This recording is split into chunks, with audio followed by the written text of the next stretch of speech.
Yeah, welcome in. Welcome back to another episode of the Format Podcast. What's going down, people? All right, before we get to it, you know what we got to do, but got a pretty interesting show today. Gonna talk some NFL. Yeah, you know we couldn't stay away from the NFL for too long. Why? Because the NFL is king. That's why. But we're going to get to that in a minute. So before we do that, you know what you got to do. If you haven't already, go ahead, click that subscribe, that like, and that notification bell so you're always aware of when new episodes drop and you can stay on top of this content we're giving you. If you want the audio only version of the podcast, go ahead, open your audio podcast platform, hit that search bar and type in the Format Podcast. We should come up. Maybe take a little bit of searching, but we're working on that. So yeah, we should come up. Go ahead and subscribe. Make sure you give us that 5-star review if you enjoy the content. Give us that thumbs up or whatever the like is on your audio podcast platform. Just make sure you do all that. Leave us a comment there and leave us a comment here on YouTube. Helps us rise in the algorithm, helps us find more sports fans, helps more sports fans find us. All right, let's get to it. Lamar Jackson. Arguably the most exciting player, at the very least, arguably the most exciting quarterback when healthy in the NFL. And we got a lot of questions with him. Does it look like he's heading for a divorce from the Baltimore Ravens? I think he's played there 5 seasons already, 4 seasons, 5 seasons. Anyway, is he heading for a divorce? We don't know. What's the big deal? What's always the big deal when it comes down to these quarterbacks? It's money. And really, not just quarterbacks, but most of the big name players in the league, but especially quarterbacks. Quarterback-driven league, super offensive league. You need a dynamo at that signal caller position, whether it's somebody who's dynamic just with the arm talent, or more and more that we're seeing in the modern game, somebody that's dynamic in terms of mobility as well as the arm talent and being able to sit in the pocket and slice and dice when it's necessary. So Lamar Jackson, former unanimous league MVP, record holder in terms of rushing yards among quarterbacks in a season, et cetera, et cetera. Just an incredibly exciting player for the Baltimore Ravens. But he's been up for a deal for the past 2 seasons now. They franchised him last year. Going into last season, this was interesting, and I guess we better thank the Cleveland Browns for this. Obviously, we know DeShaun Watson, coming out of Houston, got a fully guaranteed $230 million contract, and the rest of the owners in the league were not happy, to say the least, right? Rumors are that they pretty much ostracized Cleveland owner Jimmy Haslam at last year's ownership meetings, et cetera, because they were not happy with the precedent that he set by giving up that contract, because they know that coming down the pike, you're going to see more and more players demanding that fully guaranteed money. Now, Lamar Jackson has not currently, he has not publicly made his salary demands known, but the assumption is, and what has been reported, is that he is looking for money fully guaranteed somewhere around that $230 to $250 million range over 4 to 5 years. And so Steve Bisciotti, owner of the Ravens, he was one of the main ones that came out in the wake of the Deshaun Watson contract. And really, he's not a guy who talks to the media, but he made it a point to come out and say that, you know, the Ravens don't do that. This is not something we're going to do. He was not in agreement with it. And I don't know if that's kind of where the rift started between the Ravens and Lamar Jackson. Quite possibly, because he wants his money. Now, some interesting factors at play here. He doesn't have an agent in the traditional fashion. Now, his mom is allegedly doing a lot of the work for him in terms of negotiating his deal.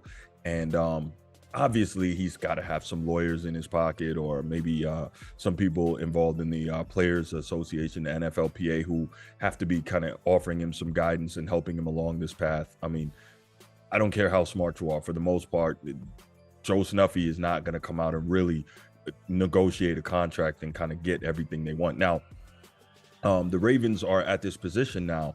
Do we trade Lamar? Do we franchise him? Do we exclusive franchise him? What do we do in terms of dealing with him? If they franchise him, I think they're going to have to pay him about $42 or $45 million fully guaranteed this year.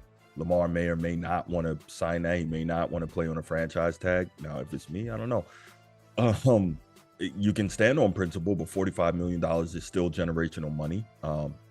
So this is going to be very interesting. Now, here's the thing for me. Lamar, again, hasn't come out and publicly stated what he's looking for in terms of contract demands. Now, if he had an agent, that probably would have got leaked, the numbers that he's looking for. But like I said, the assumption is 230 to 250 fully guaranteed.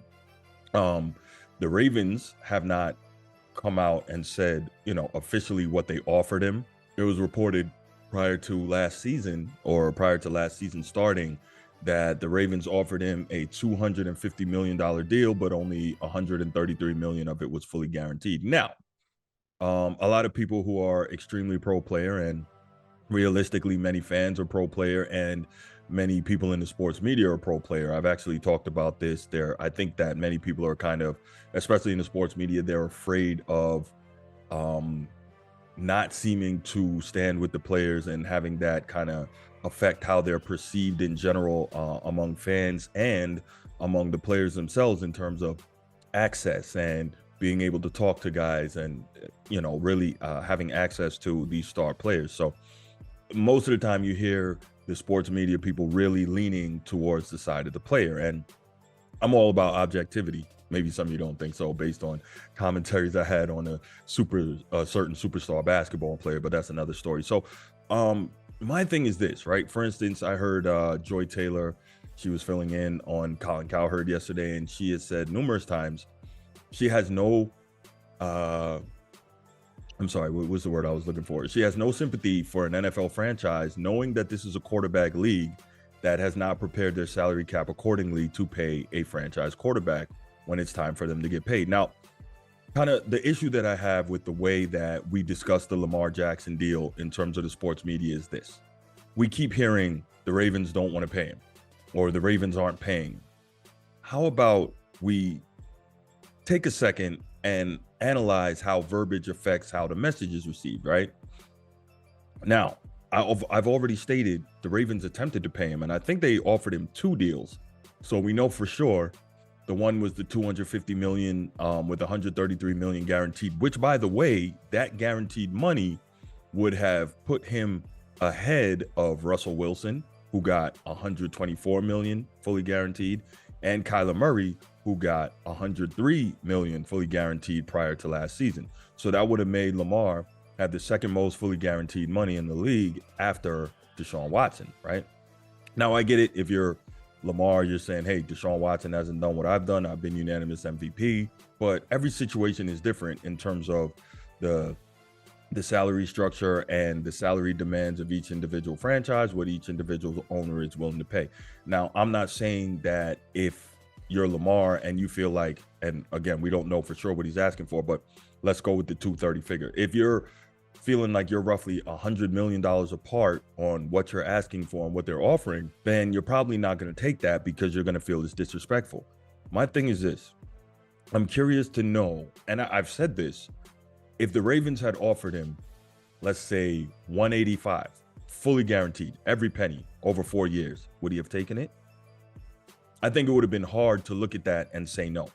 And even if he says no and they balk, then go ahead, you bump up to $200 million, fully guaranteed, every penny. He's going to take that. That is generational money. There's an old saying, a bird in the hand is 2 in the bush. There would be no reason whatsoever to turn away a $200 million fully guaranteed contract. I've never been a proponent of this thing in the NFL where just because, John Smith, random name, John Smith just got paid and he got $200 million and I'm up next. Now I have to get $201 million, because sometimes you get guys who aren't better and don't necessarily deserve to get paid more than that last guy, getting paid more than the last guy just because that's the model of how the NFL does it in contract negotiation. I really don't get that. But in this case, if you're Lamar, I get it because you are better than Deshaun Watson and you've done more in this league. I get that. But would you really turn away that kind of life-changing generational money? I really don't know. So I'm looking at Lamar and I'm saying, okay, what if you say Baltimore tries to franchise you? You say, I'm not going to do it. I demand a trade. Now the question is, do you think anyone else is going to give you that fully guaranteed deal? Do you really? Because I don't believe that any other owner in the league is going to risk ostracizing themselves among the other owners and possibly destroying their salary cap and putting themselves in a position where you've got a guy who, let's face it, has been nicked the last 3 seasons, right? His style of play does not lend to him being healthy for 16 or 17 games. Now, with that said, Lamar knows that as well, which is why he's trying to maximize what they're offering. But at the end of the day, I don't think this is a situation for either the Ravens or Lamar Jackson to be drawing a hard line. This is a situation where you guys got to talk and meet in the middle. And I truly believe that if he had an agent at this point, this deal would have been done, because that agent probably would have gotten him 160 or 180 fully guaranteed, and he would have taken that. And that would have still been the second most fully guaranteed money of all time. And this, the second best contract in the league. You do that over 4 years, you get back to the table again and get another deal. And now you're in a great position. Seems like the Ravens are doing all they can to try and appease Lamar. He's in a situation where they're trying to work with him. They've gotten rid of Greg Roman, who, his system obviously helped Lamar greatly in terms of becoming a league MVP and in terms of his transition from the college game to the pro game, and helping him to develop his passing skills while utilizing one of his greatest weapons, which is his incredible speed. But now they have former Bucks OC Todd Monken, who spent the last few years at University of Georgia winning national championships. So he's going to bring a bit more of a pro style type of offense here. And allegedly Lamar Jackson had some commentary into that decision.